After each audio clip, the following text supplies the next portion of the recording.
Tá, conforme o pessoal for chegando, a gente vai dando um toque aí, tá? E lembrando que, como sempre, conforme também você for surgindo aí o desejo de fazer algum comentário, tá? Você pode fazer o comentário aí, tá bom? Em nome de Jesus. E a gente vai lendo no decorrer dessa aula, desse curso então, tá bom? Então, seja bem-vindo aí à nossa quarta aula do nosso curso de Teologia, a aula de número 4 da matéria Bibliologia. Seja bem-vindo. Hoje nós vamos explorar um pouco a respeito do Novo Testamento. Deus abençoe também o Valdeci, que está conosco. Deus abençoe juntamente com a Paula.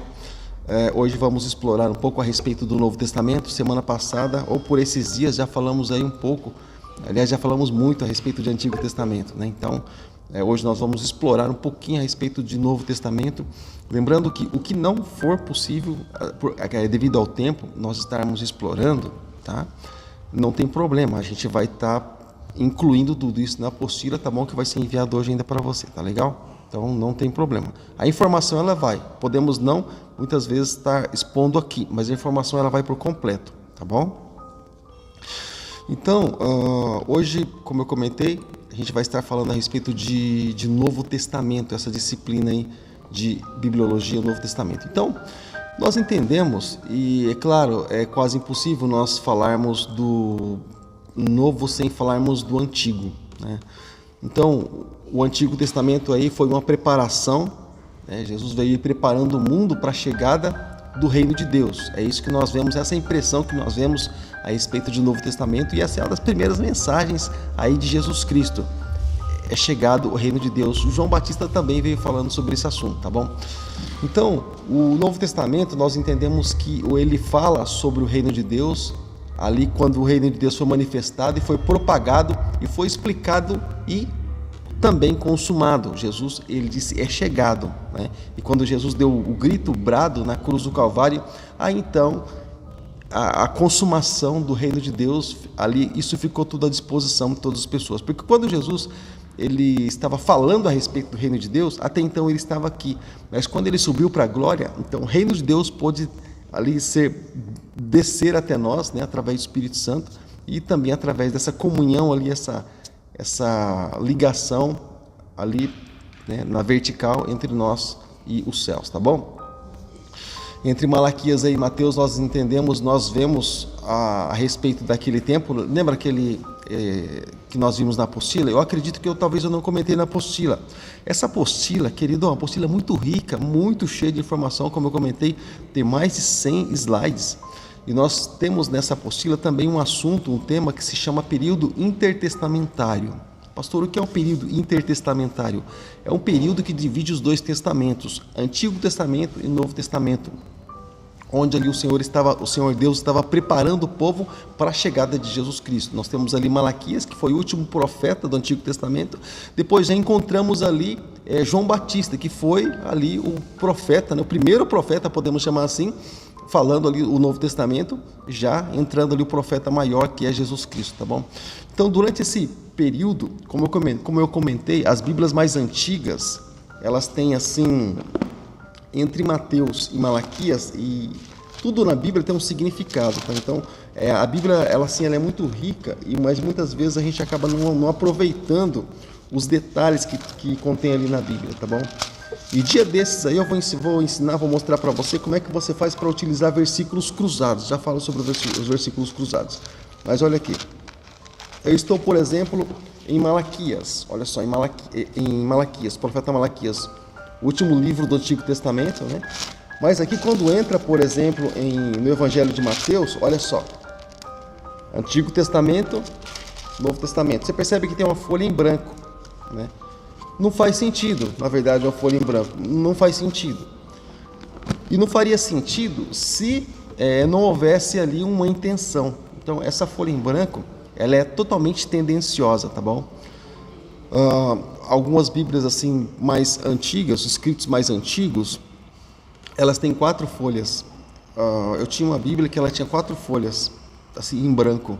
Eu creio que uma das primeiras Bíblias que eu ganhei tinha 4 folhas em branco, significando ali o tempo do silêncio, né? Cada tempo ali representando 100 anos, que foram 400 anos, né? Que foi ali o período interbíblico entre Antigo Testamento aliás, perdão, período intertestamentário, ali entre Antigo Testamento e Novo Testamento, onde Deus não falou, Deus se silenciou, Deus se calou simplesmente, preparando o povo aí para Jesus Cristo. Você entende que ele termina na fala de o profeta Malaquias e começa o Novo Testamento ali na fala de João Batista. Então, de profeta para profeta, e entra Jesus Cristo aí também na história, tá bom? Isso, por exemplo, a gente pode encontrar, né, que esse período do silêncio, que aí nós entramos na questão dos livros apócrifos, lembra? Nós falamos sobre os livros apócrifos, que significa livros ocultos, que foram escritos nesse período onde Deus não levantou profeta algum, mesmo assim pessoas estavam profetizando em nome de Deus, mas são livros assim que eles não têm ligação nenhuma com a Bíblia, são livros assim que contam histórias totalmente deturpadas, totalmente loucas mesmo, e histórias que na verdade precisa ter até fé para acreditar nessas histórias dos livros apócrifos. Eles não têm comunhão e ligação nenhuma com a palavra de Deus. Alguns até mesmo são histórias que aconteceram na época, outros coisas assim que são lendas mesmo. Então a Igreja Católica introduziu esses livros aí no cano, tentou introduzir aliás, mas não foi aceito. Mas eles colocaram na Bíblia naquilo que eles usavam como Bíblia mesmo assim, né? Mesmo não sendo aceito no cânon. Pastor, o que é cânon? Você vai aprender sobre isso na apostila. Tem cânon Novo Testamento, cânon Antigo Testamento, pergaminhos, papiros, enfim. Rapaz, vai ter muita coisa interessante que você vai poder estudar, você vai poder aprender, vai ser muito legal. Então, como eu estava dizendo, durante esse tempo do silêncio, esses 400 anos aí, Deus permaneceu calado, né? E no que diz respeito às revelações e também a respeito dos cumprimentos das profecias, não aconteceu absolutamente nada. Como diz ali o livro do profeta Amós, capítulo 8, versículo de número 11, está escrito assim, livro do profeta Amós, tá bom? Você pode olhar no capítulo 8, versículo 11, eu vou ler com você, está escrito assim, olha, então chegando os dias, declara o Senhor, o soberano, em que enviarei fome a toda a terra, não fome de comida, nem sede de água, mas fome e sede de ouvir a palavra do Senhor. Os homens vaguearão, né, de um mar a outro, norte a oriente, buscando a palavra do Senhor, mas não encontrarão. E aí fala mais algumas coisas, mas a questão aqui, a chave aqui do versículo 11 de Amós, olha só, declara o Senhor soberano, em que enviarei sobre toda a terra fome, né, não de comida e sede, não de bebida, não de água, ou seja, mais aquele povo sedento que estava correndo atrás da palavra do Senhor, correndo atrás daquilo que Jesus dizia. Jesus ia para um lado, o povo ia para um lado. Jesus ia para o outro também, o povo ia para o outro ali. Poxa, o Jesus mesmo, num dos seus milagres, ele ficou ministrando durante 3 dias, constante, dia e noite, falando ali da palavra. O povo não saiu daquele lugar, assentado ali à relva, né? O povo não saiu dali, até que ele permitiu a multiplicação. Quando era para o povo voltar para suas casas, ele disse assim, não podemos dispensar o povo assim, porque o povo vai perecer pelo caminho. Poxa, 3 dias aqui ouvindo, então o povo vai perecer pelo caminho, não é bom. Aí foi que houve a multiplicação de pães e peixes, uma delas. Mas nós entendemos também, né, que tudo isso aconteceu, né, e houve ali alguns eventos nesse tempo, né, eventos ali da vinda de Jesus, desse acúmulo todo também de reis e de príncipes, pessoas ali tão importantes, tão nobres, até mesmo conhecedores da lei e da palavra, se achegavam até Jesus de alguma forma para se instruir a respeito dele. Nicodemos, bom, foi um desses casos aí, embora fosse mestre de Israel, mesmo assim ele se achegou a Jesus para conhecer um pouco mais aí a respeito daquilo que o mestre tinha a dizer para ele. Então o Novo Testamento, então, ele é formado ali de 27 livros, e eles foram escritos ali por 9 autores diferentes, né? E durante ali um período de mais ou menos 50 anos, e esses livros, então, eles são aceitos por todas as igrejas cristãs e por todos os cristãos, né? Isso se chama de Bíblia Sagrada ou Escrituras Sagradas, né? A palavra testamento, ela é usada ali em 2 divisões, Bíblia Sagrada, mas testamento, ele quer dizer assim, é um pacto, é um acordo. Por exemplo, quando acontece de o testador falecer, né? E essa foi a necessidade de Jesus realmente ter entregue a vida dele na cruz do Calvário, porque o testamento, ele passa a valer quando o testador ele morre, né? Quando o testador ele morre. Então nós entendemos que Jesus ele morreu, então aí veio realmente aquilo que ele liberou sobre as nossas vidas. Mas o que nós entendemos? Nós entendemos, querido, que quando esse pacto foi feito, você vê que, por exemplo, no testamento, as pessoas que são beneficiadas do testamento, elas precisam estar com seus nomes escritos, né? Tal porcentagem vai para tal pessoa, vou deixar isso para tal pessoa. Então o testamento ele é lido. As pessoas que estão envolvidas naquele testamento são as pessoas que são beneficiadas, né? Então a necessidade de nós termos o nome nosso escrito no livro da vida para fazer parte realmente desse testamento, para sermos privilegiados com aquilo que o Senhor teria de liberar para nossas vidas. Afinal, nós somos herdeiros e co-herdeiros com Cristo Jesus, né? Então nós precisaríamos ter acesso a isso. Então, através de Jesus, nós temos acesso a esse testamento e o nosso nome também colocado lá no mundo espiritual, claro, no livro da vida, tá bom? E nós passamos aí a ter esse acesso aí. Então, esse pacto foi feito, esse testamento foi feito e esse acordo aí de Deus, né, para com os homens, né, através de Jesus Cristo, com o seu sangue derramado lá na cruz do Calvário, oferecendo a vida eterna, né? Jesus veio oferecer a vida eterna, tá bom? E os 4 primeiros livros, eu já volto lá, tá? Eu já vou lá no YouTube para ver quem é que chegou lá, tá bom? Então, os 4 primeiros livros do Novo Testamento, eles falam sobre o quê? São ali os evangelhos, né? Tem ali, encontro Marcos, encontro Mateus, encontro Lucas e encontro João. Esses 4 evangelistas, esses 4 evangelhos aí, que eles trazem ali a manifestação do reino de Deus. Eles falam também a respeito de Jesus Cristo, a respeito do seu poder, a respeito das curas, a respeito dos milagres, a respeito das ressurreições, a respeito da ascensão de Jesus Cristo aos céus. Ali também em Atos acaba complementando tudo isso, né? E cada evangelista escreveu o evangelho do seu ângulo, né? Observando ali, como ele observava, ele escrevia. Por isso que algumas pessoas também, e é importante muitas pessoas estarem participando desse momento, por quê? Porque algumas pessoas comentam assim, pastor, o evangelho de Mateus é diferente do evangelho de Lucas, que é diferente do evangelho de João, que é diferente do evangelho de Marcos. Poxa, se eles fossem iguais, não precisaria tantos evangelhos assim. Um só já basta, porque eles iriam falar a mesma língua e todos a mesma coisa. Então, aquilo que nós já comentamos aqui, a Bíblia não é um livro ditado. As Escrituras não é um livro ditado, mas é um livro inspirado. Tá? Então, se a pessoa está olhando, se ele está nessa posição, ele vai ver, por exemplo, esse microfone por um ângulo. Mas se ele está nessa posição, ele vai ver o microfone por outro ângulo. Mas se ele está nessa posição, por outro ângulo. Então, cada um olhando no seu ângulo, expressando ali, conforme a sua visão, né, daquilo que tinha acontecido, porém a essência é a mesma, a essência não muda. Tá? Então, é muito importante a gente entender isso, né? É muito importante a gente estar sabendo de tudo isso para a gente não imaginar que há distorções na Bíblia de certa forma. Aquilo que nós comentamos, a necessidade que nós temos é de olhar a Bíblia como ela é, tá? Para que nós possamos realmente entender a essência, realmente entender aquilo que Deus quer dizer. O que Deus quer dizer, Ele quer dizer, né? Não precisa o homem ali dizer aquilo que Deus não quer dizer de forma nenhuma. O que está escrito na Bíblia é o que está escrito. Nós não podemos distorcer, nem tirar e muito menos acrescentar. O que Deus disse já é o suficiente, tá?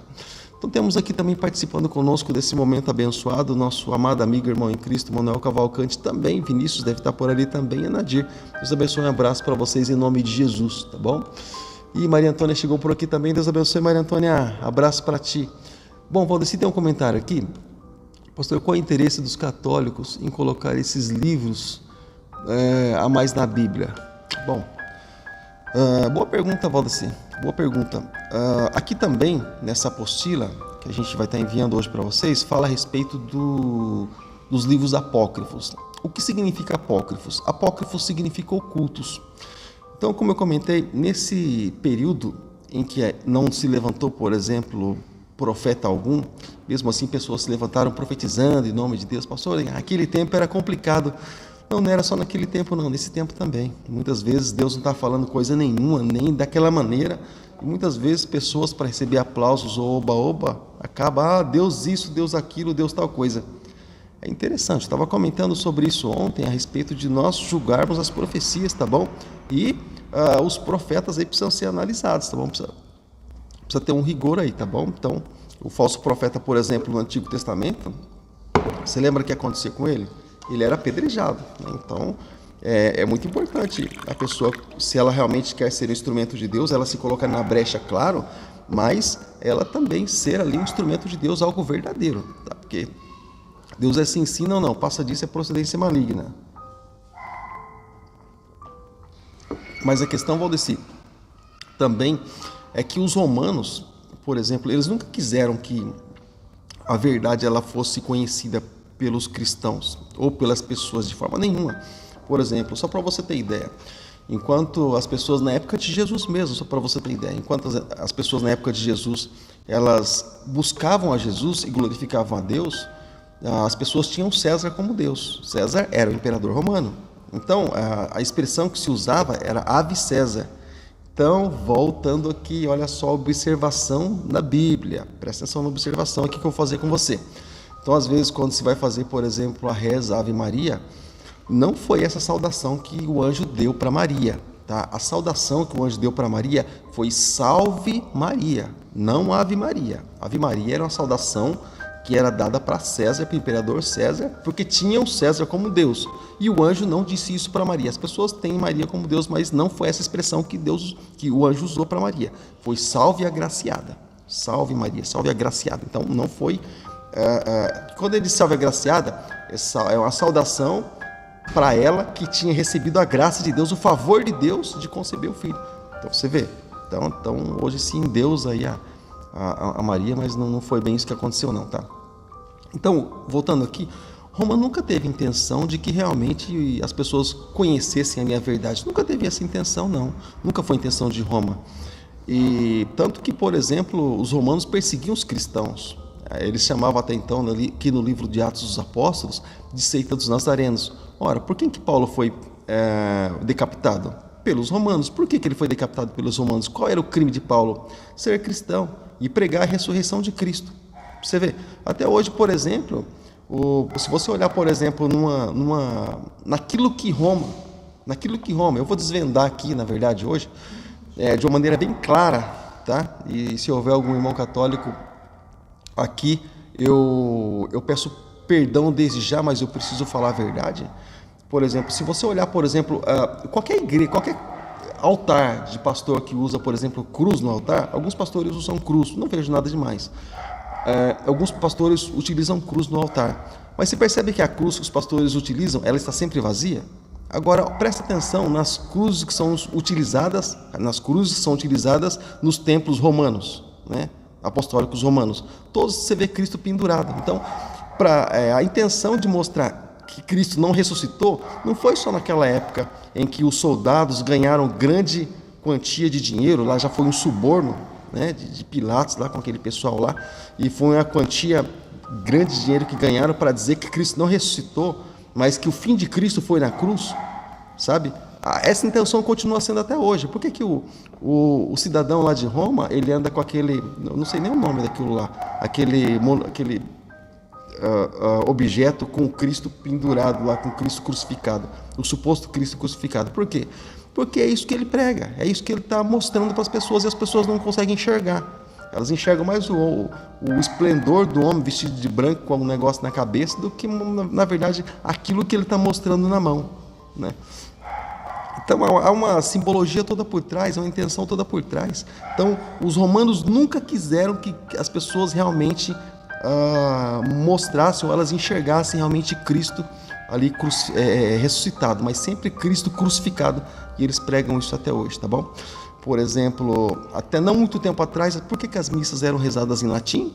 Para que o povo não entendesse. Por que, por exemplo, se dizia até então, até não muito tempo atrás, que quem lê a Bíblia fica louco? Por quê? Para as pessoas não lerem a Bíblia e não chegarem a entendimento. Por que eles diziam isso? Para que as pessoas não tivessem entendimento. Por que até hoje se diz que, eu estou falando assim na crença romana, tá? Por que eu estou falando isso? Porque eu não simplesmente fui como frequentei e fazia parte de grupos e de trabalhos na igreja romana, como também eu tenho um livro de regras de fé da igreja romana, né? Eu tenho um livro de regras de fé que se chama Catecismo. Pedi para minha produção, pega lá para mim, fazendo um favor, aquele livro amarelo lá dentro para mim, que se chama Catecismo, um livro de capa amarela. Eu vou te mostrar o livro de regras de fé, tá bom? Do catolicismo.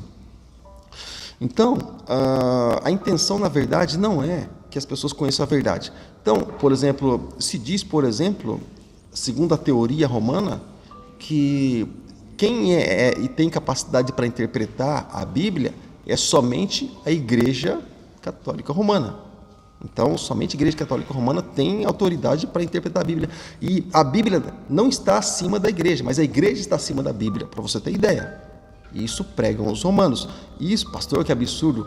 Isso está na regra de fé do catolicismo, tá? Está exatamente nesse livro que eu vou mostrar para você daqui a pouco. Então, a regra de fé do cristianismo é a Bíblia Sagrada, que a gente precisa ler, a gente precisa analisar. Obrigado, produção. Então, também, a livro de regra de fé do catolicismo romano, esse aqui, ó. Eu vou mostrar para você aqui bem pertinho. Esse aqui, ó.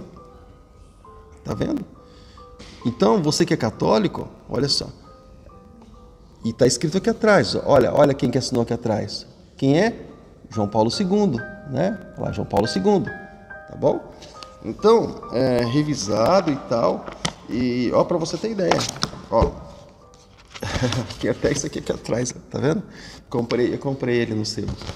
Então, para você ter ideia, esse é o livro de regra de fé da Igreja Católica. Então, se você é católico, se você conhece algum católico, pede para a pessoa analisar melhor um pouco a respeito da regra de fé, a respeito daquilo que a pessoa mesmo crê, tá? Não tenha preguiça de ler, leia, aprenda a respeito da sua fé, tá? A sua fé pede para adorar ídolos, a sua fé pede para acreditar mais nos padres e nos bispos e nos papas do que em Deus, do que na Bíblia. Então, a tua fé diz que Maria subiu ao céu, mesmo a Bíblia dizendo que ninguém subiu ao céu, a não ser aquele que desceu do céu, o Filho do Homem que está no céu. O seu livro de regras de fé diz que há um intercessor ou intercessora por nós, né, rogando por nós na hora da nossa morte, amém? Na verdade, a Bíblia diz que não, que Jesus é o único intercessor nosso, que diz lá na carta de Timóteo. Então, é bem interessante a gente poder estudar e aprender a respeito disso. Próprio aqui, em Atos capítulo 4, versículo 12, mesmo fala a respeito disso. Você que já leu Atos dos Apóstolos, capítulo 4, no versículo 12, eu vou ler aqui para você, só para você ter ideia, para eu fechar essa fala aqui, para a gente poder continuar nosso assunto. Diz assim, olha... não há salvação em nenhum outro, pois debaixo do céu não há nenhum outro nome dado entre os homens pelo qual devamos ser salvos. Aqui o sujeito está no oculto e está falando de Jesus Cristo. Então o que nós entendemos? Nós entendemos que Jesus Cristo ele é o intercessor, Jesus Cristo é o mediador, né? E é o símbolo também o fato dele ter sido suspenso na cruz do Calvário, né? No madeiro. Ele está entre nós e Deus. Essa é a simbologia. Ele está entre nós e Deus, ele é o nosso intermediário. Então não tem essa de pedir para a mãe, pedir para o sogro, pedir para Pedro, pedir para Deus. Não existe isso. Nós, em nome de Jesus e pronto. Tá? Então, encerrou. Fora disso, saiu da Bíblia Sagrada, tá bom? Então, até pouco tempo atrás, Valdeci, o pessoal participava. Eu, na época, fazia leitura, né? Palavra da salvação, tal. Eu fazia leitura, por exemplo, quando eu participava dessa crença, eu fazia leitura no folhetim, né? Não se levava a Bíblia para a igreja. Depois de um tempo, então, que começou a se usar a Bíblia dentro da igreja, mas também para ler leituras ali, fazer leituras isoladas, fora de contexto, só aquilo que realmente interessa. Como também os espíritas fazem isso e tantas outras crenças fazem isso. A maçonaria também faz isso, outras crenças fazem isso, tá bom? Então, não é nem novidade, tá bom? Maria diz, eu também. Então, para você ter ideia, né? Então, qualquer comentário, tá, você pode deixar aí que a gente vai dar um parecer, tá bom? Sobre o teu comentário, de repente, sobre a tua dúvida, tá? Mas fica aí, então, essa deixa sobre o catolicismo romano. Então, nós entendemos aí que os 4 evangelhos, eles trazem a manifestação do reino de Deus, como eu acabei de comentar, né? E falam também ali a respeito de Jesus Cristo e dos seus ensinamentos e tal. Falam ali a respeito da ascensão de Jesus Cristo. E entrando ali depois também no livro de Atos dos Apóstolos, Atos significa atitudes, tá bom? O livro de Atos dos Apóstolos, o que ele trata? Atos, ele conta como o evangelho ele foi anunciado. Aliás, o escritor, que foi Lucas, logo no começo ele já fala a respeito disso, né? Como o evangelho foi anunciado em Jerusalém e se propagou ali pelo mundo todo e ficou conhecido ali por todas as pessoas ali daquelas regiões, de todas as regiões que estavam sob o domínio do Império Romano, tá? Ali houve aquela perseguição, nós já estudamos várias vezes sobre o livro de Atos dos Apóstolos, né? Teve aquela perseguição toda, e nisso os conhecedores da palavra de Deus, eles se espalharam. Um caso muito claro disso, por exemplo, é quando Paulo ele começa a fazer suas viagens missionárias. Ele começa a ir de um lugar para o outro para abrir igrejas e pontos de pregação. Ele chega a lugares, olha que interessante, ele chega a lugares que as pessoas já creem em Jesus e pessoas já pregam. Por exemplo, o caso de Apolo e outros. Mas olha só que interessante, mas ele cria em Jesus, ou seja, você lembra do que aconteceu lá em Atos capítulo 2, na descida do Espírito Santo? Haviam pessoas de todas as nações ali reunidas na festa do tabernáculo, né?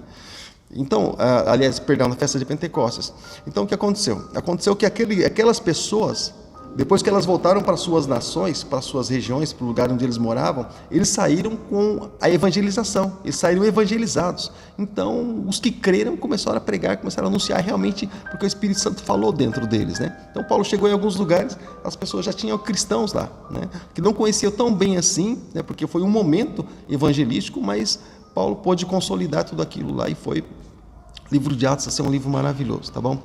E fala também ali a respeito das doutrinas, né, salvadoras. Em Atos capítulo 10 fala a respeito disso, pessoas ali, os líderes da igreja se reunindo para decidir realmente o que fica, o que não fica. Por exemplo, sobre circuncisão, incircuncisão, carne sufocada, e aquelas coisas todas ali, sabe? O que permanece, o que não permanece, né? Então fala sobre isso aí, o livro de Atos também, ali por volta do capítulo 10, tá bom?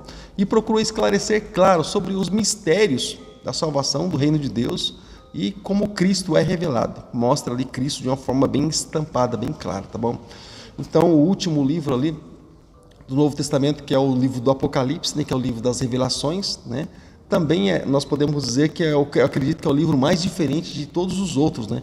Foi um livro ali escrito em uma época bem ali onde os cristãos eles estavam sendo perseguidos. Bom, João, que foi o escritor de Apocalipse, não o autor foi Deus, tá bom?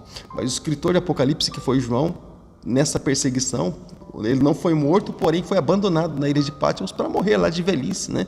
E aí então o Senhor deu ali essa revelação para ele, de morrer de velhice, porém nós sabemos que havia uma profecia também voltada para a vida de João, tá?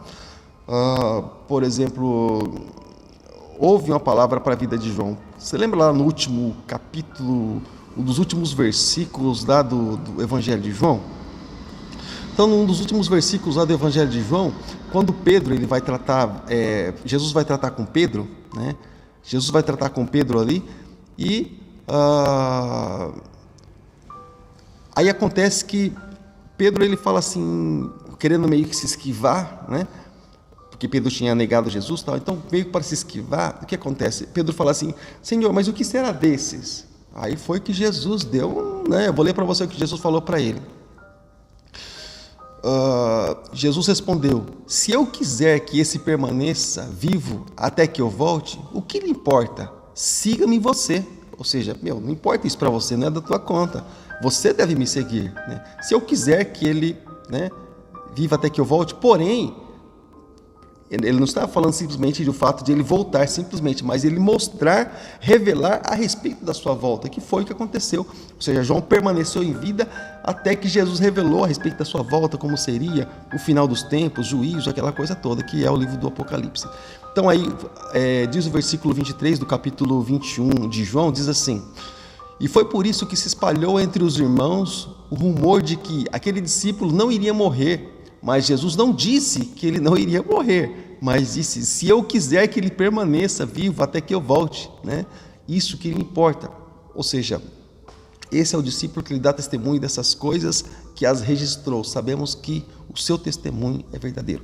Então, havia uma palavra para, assim como, por exemplo, quando Pedro ele foi morto na cadeia, na prisão, quando Tiago foi morto, estava Pedro e Tiago presos.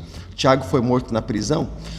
Havia uma palavra também liberada para Pedro, porque Jesus disse para ele: Pedro, agora você é novo, você vai, né, para onde você acha que você tem que ir, mas quando você for velho, vão te levar por lugares onde você não vai querer muito bem. Então, ou seja, nisso tem uma palavra no ar, uma essência no ar. Jesus estava dizendo que ele iria ficar velho, então, ou seja, ele não iria morrer ali naquela prisão ali juntamente com o Tiago, porque havia uma palavra para ele. Justamente o anjo chegou e liberou Pedro, então Pedro foi solto. Também para João, os outros discípulos praticamente morreram, a morte ali, foram, né, mártires, né, foi tirada a vida deles, mas havia uma palavra liberada para João, então ele não poderia morrer. Então ele foi levado, aquilo que nós comentamos, pastor. Mas por que então? E se acontecesse o contrário? Não aconteceria o contrário, porque se Jesus falou dessa forma, então teria que ser daquela forma. Então eles levaram João para a ilha de Patmos, algo assim, humanamente falando, sem sentido, porque todos os outros discípulos foi diferente. Por que com João foi levado, aliás, para a ilha de Patmos?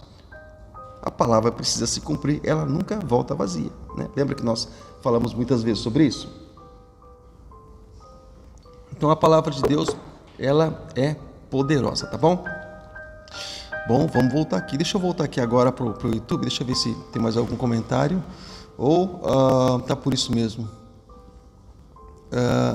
Quem levou, você fala quem levou João para a ilha de Patmos? Sim, os romanos mesmo, esses mesmos que perseguiam os cristãos. Esses mesmos que perseguiram os cristãos, e tinham muitos exilados em Roma, né? Nessa ilha de Patmos. Era uma ilha ali que tinha animais ferozes ali. Era uma ilha difícil de sobreviver. Onde as pessoas que estavam lá eram guardadas por soldados romanos. E assim, cara, difícil sair de lá. Difícil sair de lá com vida. As pessoas iam para lá, elas sabiam que elas iam morrer lá, sabe? Eram escravizadas lá, eram maltratadas lá, né? Os que desobedeciam já morriam ali mesmo, mas os que obedeciam, além de trabalhar duramente lá, passavam necessidade e vergonha, né? E eram humilhados naquele lugar. Mas os romanos, essa é a obra dos romanos. Isso é o que eu falo, é o que os romanos têm para oferecer. Então, foram os romanos que levaram para lá. Esses mesmos romanos que tiraram a vida de Jesus, esses mesmos romanos que perseguiram o cristianismo e perseguem até hoje, eles também levaram João para a ilha de Patmos para que eles não ficassem anunciando que Jesus ressuscitou. Essa era a intenção. Era crime anunciar a ressurreição de Jesus Cristo, tá? Então, como eu comentei, Paulo passou por isso, né? Paulo cometeu esse crime, o crime de ser filho de Deus, né? E de anunciar o reino de Deus. E também João não foi diferente, João também cometeu esse crime aí, tá legal? Deixa eu ver se tem mais algum comentário, por enquanto só. Então tá, qualquer coisa deixa recadinho aí, tá bom?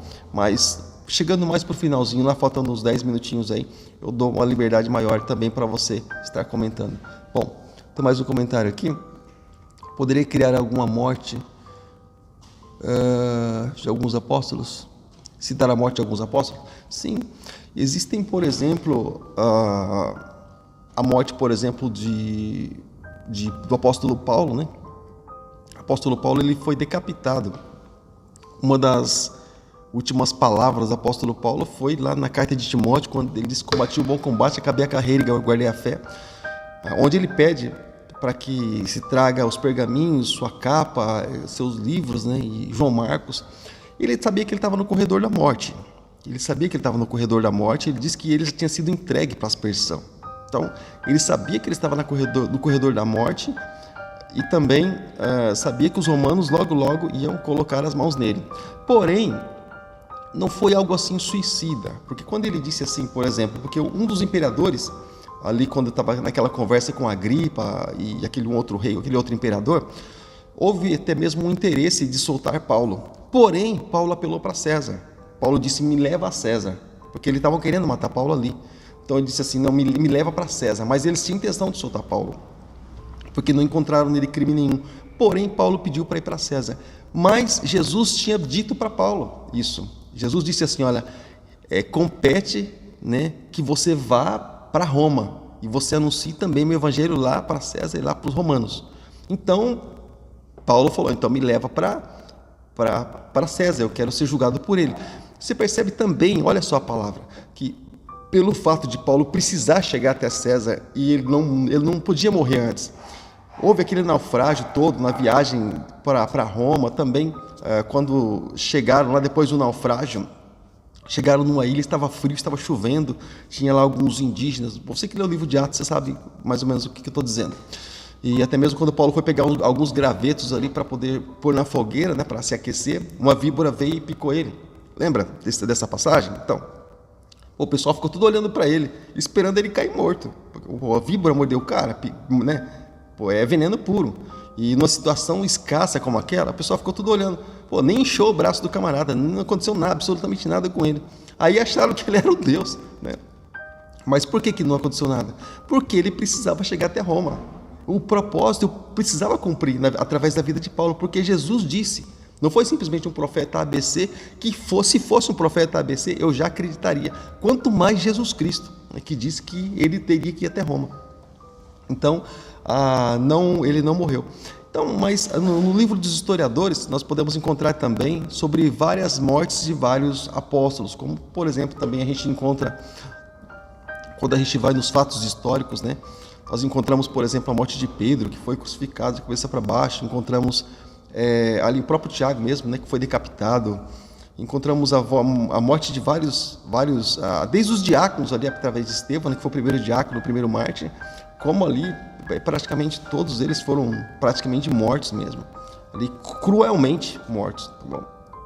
E como eu já disse, João foi praticamente o único que não teve assim uma morte brutal, mas ele morreu ali de velhice, né?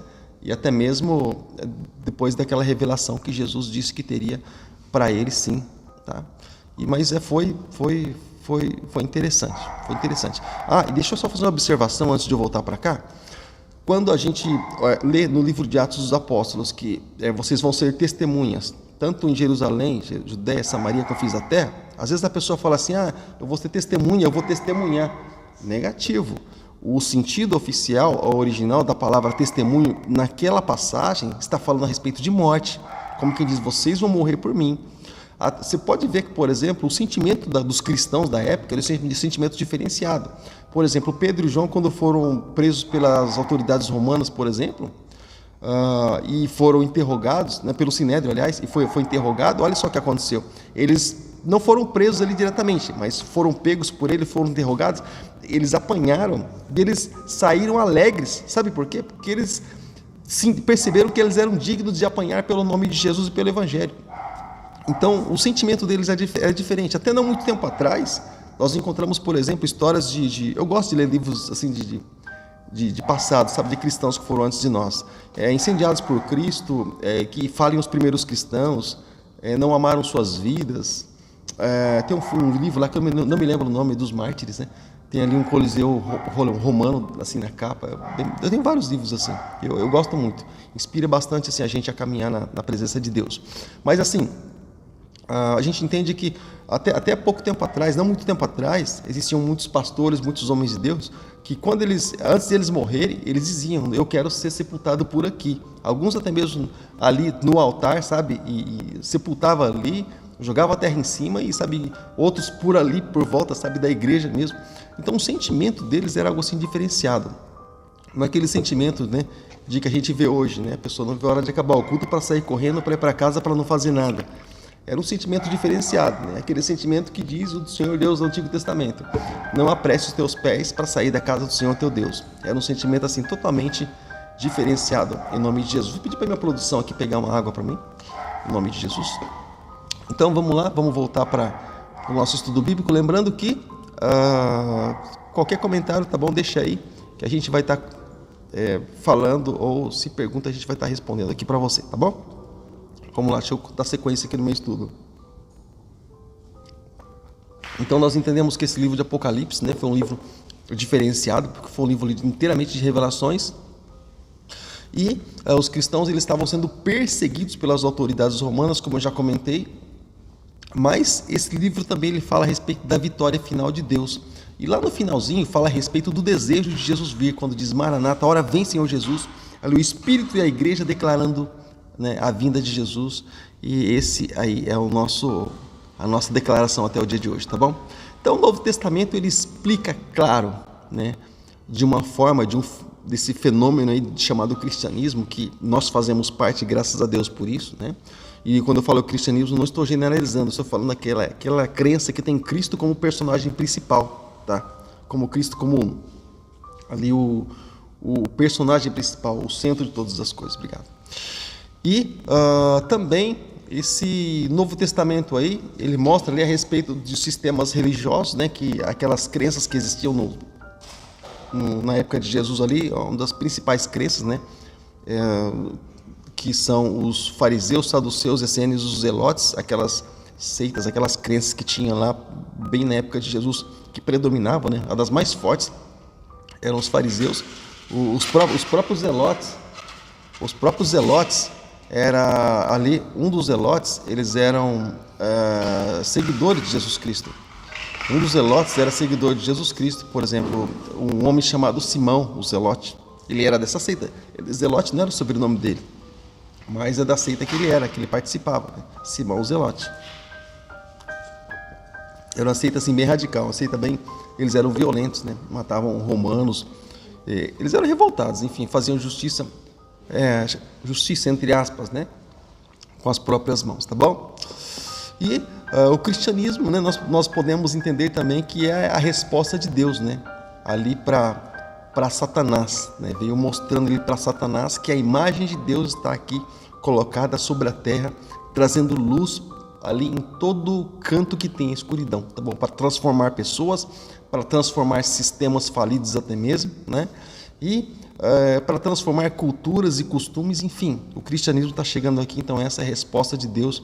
A mesma resposta que Deus deu lá no Jardim do Éden, que ele disse que da semente da mulher sairia alguém que esmagaria a cabeça da serpente, também, através do cristianismo, na descida do Espírito Santo, nesse impacto, nesse poder, nessa luz que acendeu aí através do Novo Testamento, foi a resposta de Jesus ali para Satanás. Como quem diz, olha, eu logo volto e vou deixar os meus aqui com poder e autoridade, com a minha presença, que é o Espírito Santo. Então, com outro Consolador, né? Então, o Novo Testamento, nós entendemos que ele tem influenciado ali civilizações. Nós entendemos que o Novo Testamento ali, ele tem educado pessoas, né? Ele tem mudado o caráter, ele tem mudado vidas, ele tem realmente transformado, ele tem realmente ali impactado, tá bom? Deixa eu ver o que mais que tem por aqui. Bom, o evangelista Felipe está aqui com um comentário também. A Bíblia em outros países contém menos livros, Gênesis, Apocalipse? Sim. A Bíblia, ela é universal dos seus livros, né? O que muda, é verdade, é simplesmente a questão ali do catolicismo, né? Existe a questão das outras, eu não digo nem assim em outros países, né? Mas os outros países, por exemplo, se eu for comprar uma Bíblia, por exemplo, nos Estados Unidos, a Bíblia ela é a mesma, a diferença é que ela vai estar em inglês, mas a Bíblia é a mesma. E no país que eu for comprar a Bíblia é a mesma.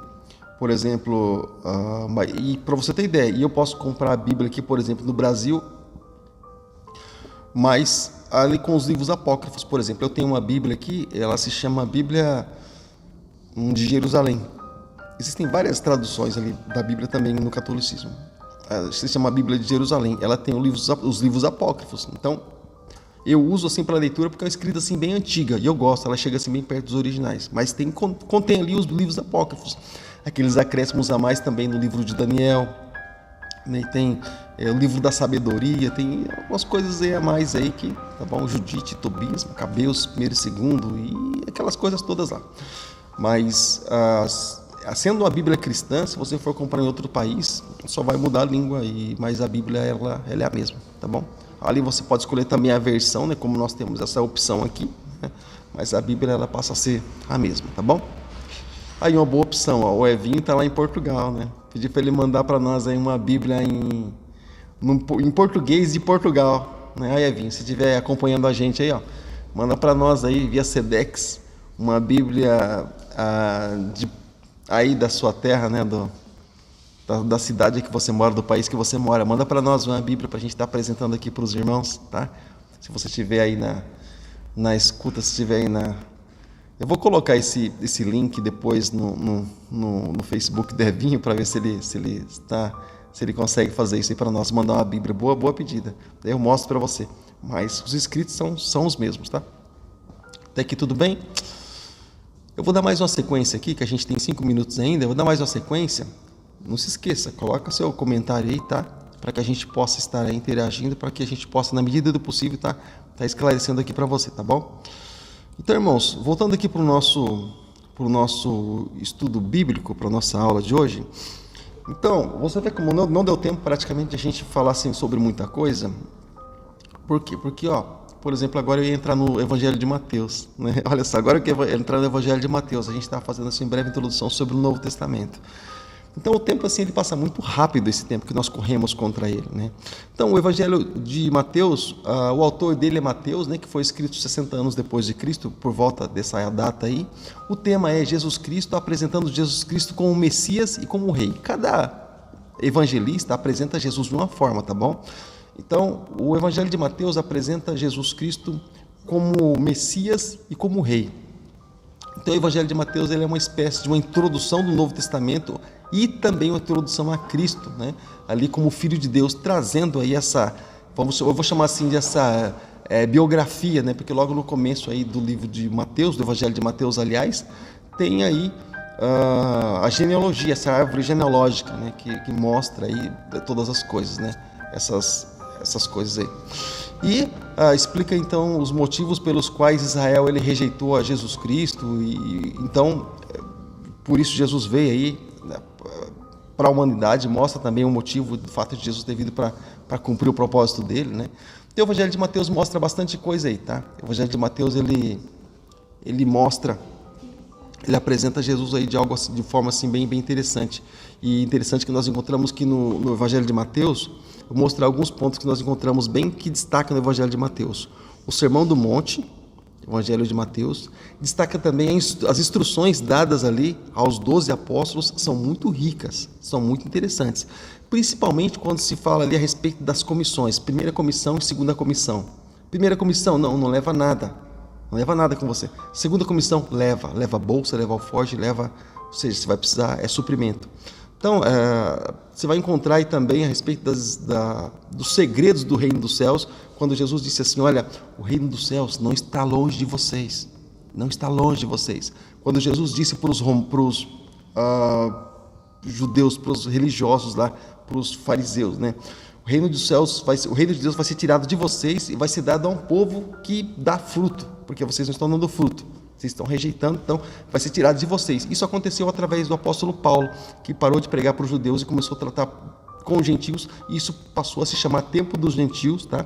E os judeus estão esperando o tratamento de Deus até hoje, e isso vai acontecer lá a partir do tempo da tribulação, até a vinda de Jesus para os judeus no Monte das Oliveiras.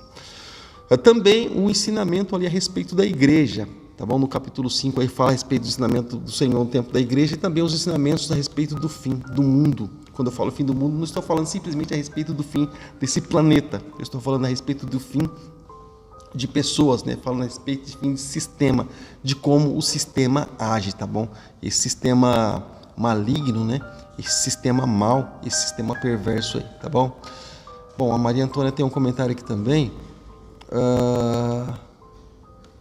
Ela vai ver a live. Tá, a Jéssica tá lá também. Oi, Maria, pede pra Jéssica então mandar uma Bíblia para nós aqui. Se o Evinho não assistir, a Jéssica assiste. Pede para ela mandar uma Bíblia daquela que ela usa mesmo, uma Bíblia simples, mas que seja na linguagem lá no português de Portugal mesmo. E vai ser interessante. E aí eu mostro para vocês, tá bom? Num dia de culto aqui, eu deixo ela lá na frente para vocês verem. É interessante, boa. Essa foi boa. Então também vou pedir uma da Espanha. A Jéssica está lá da Espanha. Da Espanha também é legal. Interessante. Ali naquele meinho, né? A irmã pede para a Jéssica. Legal. Isso, pede para ele sim. Muito bom. Boa ideia. Então, voltando para cá, querido, então o livro, o Evangelho de Mateus, então ele foi escrito para os judeus, né? Lembra que eu comentei? É interessante a gente estar lendo para a gente saber exatamente para quem foi escrito, tá? Então, o Evangelho de Mateus foi escrito ali diretamente, né? Para os judeus, mas Mateus ele deixa crer, né, que visava ali também a igreja, que o alvo era a igreja, pela maneira que foi escrita e a intenção com que foi escrita ali pelas palavras, da maneira com que elas foram colocadas, tá bom? E visa também ali o empenho em revelar ali a maneira universal do Evangelho, né? O Evangelho sendo espalhado ali no mundo inteiro, né? O ID de Jesus Cristo, né? Isso fica muito claro no geral, né? E Mateus ali, ele colocou como objetivo providenciar ali um relato da vida de Jesus Cristo. Ele explanou praticamente a vida de Jesus Cristo desde ali o antes do nascimento de Jesus, né? Ali foi bem interessante. Já começa ali falando a respeito do nascimento de Jesus. E assim sucedeu o nascimento de Jesus Cristo, né? Foi bem interessante. Ele explorou realmente de uma forma muito interessante, muito sábia. E também nós encontramos aí verdades do Evangelho de Mateus a respeito ali da origem abraâmica e davídica. Quando eu falo abraâmica e davídica, nós falamos a respeito da linhagem de Abraão e da linhagem de Davi, né? A linhagem de Abraão, que ali está praticamente para nós, né? Que nós somos ali porque Abraão foi chamado o pai da fé. Nós cremos em Jesus pela fé, né?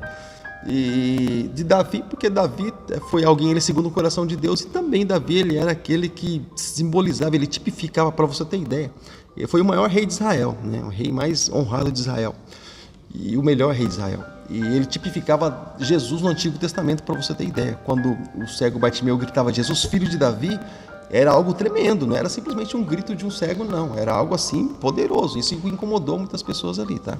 É como se ele estivesse falando de misericórdia, é como se ele estivesse fazendo um elo ali entre, sabe? Assim como nós fazemos em nome de Jesus, é como se ele estivesse fazendo ali em Davi. Para você ter ideia, Salomão, eu vou encerrar por aqui. Salomão, por exemplo, no seu esplendor, da sua sabedoria e também da sua riqueza, ele cometeu muitas coisas erradas. Ali mexeu com o ocultismo, casou com a filha de Faraó, construiu o templo pagão e muitas coisas assim Salomão fez. Ele fez muita coisa errada ali no finalzinho da sua vida. E as mulheres levaram ele para a perdição. Ele só não se deu mal mesmo na sua vida. Deus deixou bem claro, por amor ao teu pai Davi. Deus deixou bem claro que se dependesse de Salomão mesmo, ele teria se complicado aí feio na vida dele, teria se perdido, né? Mas Deus teve misericórdia dele por causa de Davi, né? E tem bastante coisa para falar, né? Eu poderia falar, por exemplo, só vou falar isso dos evangelhos, tá? O Evangelho de Marcos, ele trata ali, tá? E tem como autor Marcos, né? E trata ali Jesus como servo, né? Filho e servo, que foi escrito ali datado do ano de 55 a 65 depois de Cristo, né? E também, o que eu posso dizer? Evangelho de Lucas. Deixa eu ver o Evangelho de Lucas aqui para você. O Evangelho de Lucas ele foi escrito por volta de 60 a 63 depois de Cristo. Mostra Jesus, o tema principal é Jesus, claro, mas mostra Jesus como Salvador divino e humano. Isso tudo aqui eu vou colocar na apostila, tá? Então, para você ter ideia, essa apostila vai ficar muito bênção. Então, se você não é inscrito, eu me inscreveria nesse curso de teologia, porque esse material é muito abençoador. Eu estou levando várias semanas para preparar esse material, vai ser muito abençoador. Você vai carregar isso para seminário, é material de seminário, tá? Que eu estou preparando aqui para você. Então, você pode ministrar aula, estudos, fala sobre muita coisa. São mais de 100 slides muito interessantes, aí, todos cheios de informação, tá? Esboços de livros, tem muita coisa boa. Então, o Evangelho de João tem aqui como autor, né, como escritor, aliás, João, porque o autor é Deus, tem como escritor João, o tema principal, claro, também é Jesus Cristo, e apresenta Jesus como Filho de Deus, e foi escrito por volta do ano de 80 a 95 depois de Cristo, tá bom? Eu tenho aqui muita coisa para falar para você mesmo, mas o nosso tempo ele não permite. E o nosso vídeo vai ficar muito extenso também, e como eu já disse, a informação ela vai chegar até você através aí das nossas apostilas, tá? Então, eu vou pedir uma coisa para você, leia a apostila quando ela chegar na tua mão, tá? Leia a apostila quando chegar na tua mão, leia esses livros que nós enviamos para você, leia com carinho, aprenda da palavra de Deus. Você pode aprender muitas coisas aqui na terra, mas eu acredito que a coisa mais magnífica que você vai aprender é da palavra de Deus, são os escritos sagrados, tá bom, querido? Querido, tenho certeza que vai ser bênção para a tua vida. Minha oração é que a tua vida seja edificada. Minha oração é que a tua vida seja grandemente abençoada em nome de Jesus. Minha oração é que Deus possa levantar você como homem, como mulher de Deus, como servo de Deus, como instrumento de Deus, seja como pastor, seja como evangelista, seja como profeta, seja como um missionário, seja como, enfim, que você seja um instrumento de Deus, ainda que seja para ser ali um professor de escola bíblica, ou um líder do evangelismo, um líder de grupo, mas a minha intenção, a minha oração é que Deus possa te usar grandemente aí na sua igreja, você possa ser útil, fiel aí na tua igreja onde você está, tá bom? Frequente, seja alguém ali, várias pessoas não são da nossa igreja, então, querido, Seja submisso ao seu pastor, a essa que é a autoridade espiritual sobre a sua vida, ao seu líder, ao líder de grupo aí, que eu não sei quem é, mas seja submisso a ele, se está aí porque é uma pessoa de Deus, tá bom? E no tempo certo Deus te exalta, fica tranquilo, tá? Se sujeita, no tempo certo, eu creio que Deus tem algo para a tua vida. Deus muitas vezes trabalha, trata, muitas vezes a gente não sabe. No tempo certo, eu tenho certeza que Deus ele vai te honrar e te abençoar grandemente. Tá legal? Queridos, Deus abençoe suas vidas em nome de Jesus. Eu fico por aqui, então que a graça e que a paz seja contigo e nós nos veremos na próxima terça-feira aqui com o nosso curso de teologia, entrando aí na próxima matéria então às 8 horas da noite. Graça e paz, Deus abençoe, um abraço, até lá. Obrigado pelo carinho, obrigado pela sua companhia. Fica com Deus.